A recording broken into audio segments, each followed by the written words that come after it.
Hey guys, what's up? Here is the recap for September 11th, 2020. Of course, we started with our check in and check out. What's up today? Of course, we're filling this out and we're letting the class or letting myself and Miss Gray know what's going on with you today. Your daily exit ticket, needs to be done if it was not done. And I see that a couple of you guys did not do it today. So please make sure you go in. The exit ticket lets me know what you learned from class today. And even if you weren't physically in class, after this recap, you too will be able to go back in and fill out your exit ticket. Moving on from there, of course, CNN Student News was due today, so you make sure that you are completely up to date with your CNN Student News. These are simply the standards, which means why you have to do this particular assignment or the reasoning behind it. But the actual assignment is right here, and the link is down here if you need it. Real talk, once again, this is just the standard explaining why you do this. But today's lesson was on the monk and the grasshopper. Four of you have already turned it in. And just so you can see what this is about, give us 1 second. Boom, bam, boop. Okay. I'll quickly read it to you. It's not too long, it's a very short story. It says, The Monk and the Grasshopper. One fine day, whilst out and about, hopping here and there, a little grasshopper happened across a monk who was meditating. He hopped his way around the motionless monk for some time. He was struck by how calm, still, and peaceful the monk appeared, but he wasn't really sure what was going on. The grasshopper hopped here and there, back and forth, keeping his eye on the monk and slowly gaining courage to get closer and closer, until finally he was almost at the monk's side. Just at that moment, when he was about to hop on his knee and clear his tiny grasshopper throat, the monk opened his eyes and looked down at the grasshopper. "Hello, little grasshopper," the monk said, in a warm and friendly manner. "How may I help you?" Surprised that the monk knew he was there, the little grasshopper hopped back a little, and plucking up all of its little grasshopper courage, he asked his question. "I've been watching you for some time and would like to know, what is it you are doing?" "Meditation, little grasshopper," said the monk. "We meditate to calm our wandering minds." "Wandering minds?" the grasshopper repeated. "What do you mean?" "Our minds can be like that of a little grasshopper that hops from place to place, always moving, never still and calm." "Oh," said the little grasshopper, trying hard to be still for a moment. "I like that. I'd like to try to calm my wandering mind and my wandering legs for that matter. Do you think I could learn?" "Of course, little grasshopper. It's quite simple. We start by getting comfortable, then sitting with our legs crossed and our backs straight, we close our eyes." The little grasshopper immediately sits down, and after spending a little time working out how to cross his little legs, it closes its little eyes. A few moments pass before the grasshopper opens one eye and looks up at the still and calm monk. "But what now?" he asked a little impatiently. The monk chuckles. "Steady, little grasshopper, not so fast. When we close our eyes, we watch our breath. Breathing in, we are truly aware we are breathing in. Breathing out, we are truly aware that we are breathing out." "Okay, that sounds pretty simple," says the little grasshopper, and does as the monk says, making himself comfortable again and crossing his little legs. He slowly closes his eyes and takes in a deep, deep in breath. A few moments pass. "Wait!" shouts the grasshopper. "I think it would be better to meditate over there, on that lovely grass stalk." And off he hops. He jumps onto the blade of grass and looks around in satisfaction. Okay, I'm ready now. The monk and the grasshopper get themselves comfortable again. The monk crosses his legs, and the little grasshopper does the same. They both slowly close their eyes and take a deep breath in, or deep in breath. A few more moments pass. Wait, shouts the grasshopper. I think it'd be better to meditate over there on that lovely rock. And off he hops. He jumps onto the rock and looks around in satisfaction. Okay, I'm ready now. The monk and the grasshopper once again make themselves comfortable. The monk crosses his legs, and the little grasshopper does the same. They both slowly close their eyes and take a deep in breath. A few more moments pass. Wait, shouts the grasshopper.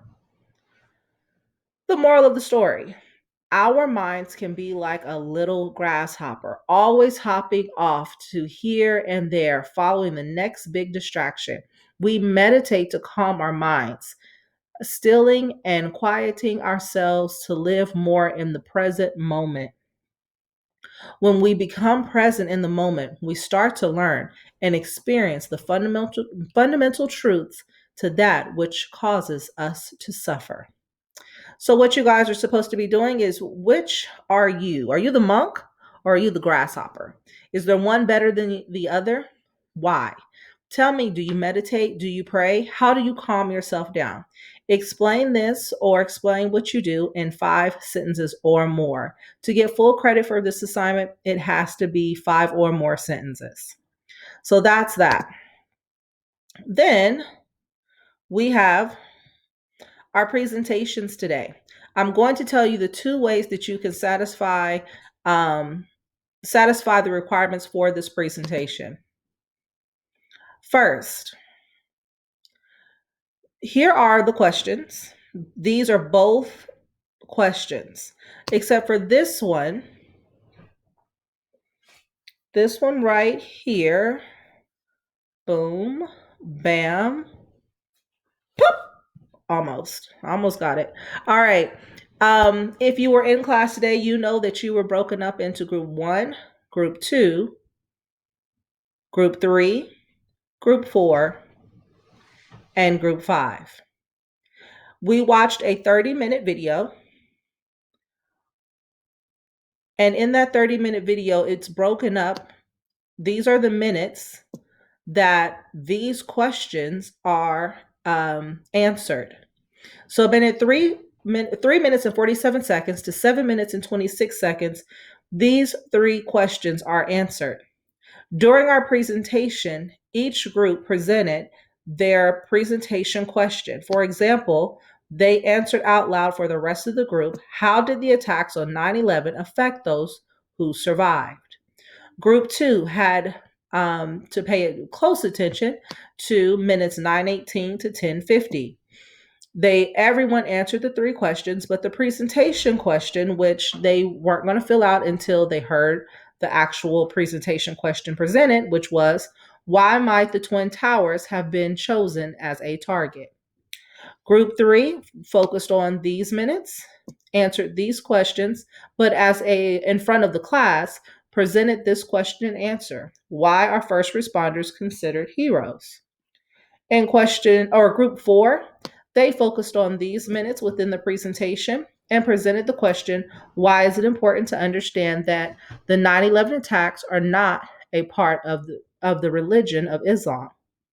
And group 5 focused on these sets of minutes here, answered these questions, but for the presentation, answered, how is the survivor tree symbolic of life after 9/11? If you were not in class today, you can still potentially get full credit.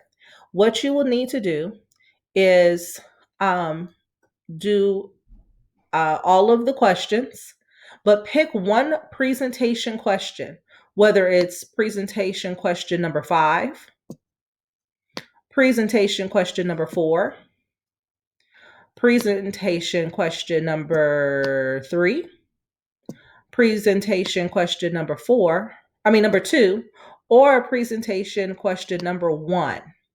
And you are going to answer this presentation in a video 2 minutes or less.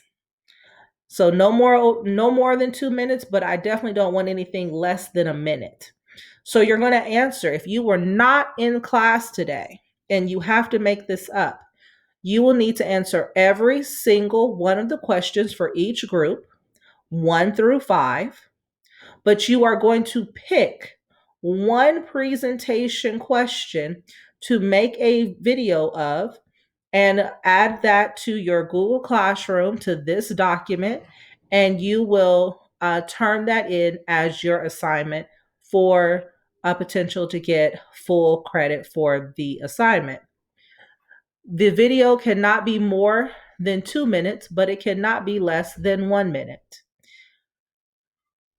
The next thing, that this document is one that you could actually write and edit on, but if you wanted a more beautiful view of the questions and how it is broken down, you can click on the Google slide, which is right next to the Google Doc, and you can see the name of the video, what happened on September 11th. It says, as you watch the film, what happened on September 11th? Take notes on the viewing questions below, paying special attention to the group's topic. Those are your presentation questions. After the film, you'll analyze your notes as a group, then prepare to answer your presentation question. Remember, you have to answer all of the questions for the presentation, but you're only choosing one presentation question to answer in a 2-minute video. To get to this video, it's actually was shown on HBO. It was an HBO documentary. It's only 30 minutes long and it's quite interesting. You click on the link that's also in Google Docs and it will pop up. It's probably not going to do it now because I have streaming going, but you get the point. If you have any issues, let me know. As you can see, it was due at 11 a.m. today because that's when the presentations were due. Also, if you missed class today, you did miss Miss Erica. Remember, you are getting elective credits when you are there for the counselor's presentation. So we will figure out how you can make that up, but just know that you really need to be there when the counselors are there because you get your elective credits that many of you need. So that is our recap for September 11th, 2020. If you have any questions, please feel free to um, play this over again, text, or call me. I'll talk to you guys soon, and I hope you have an awesome weekend.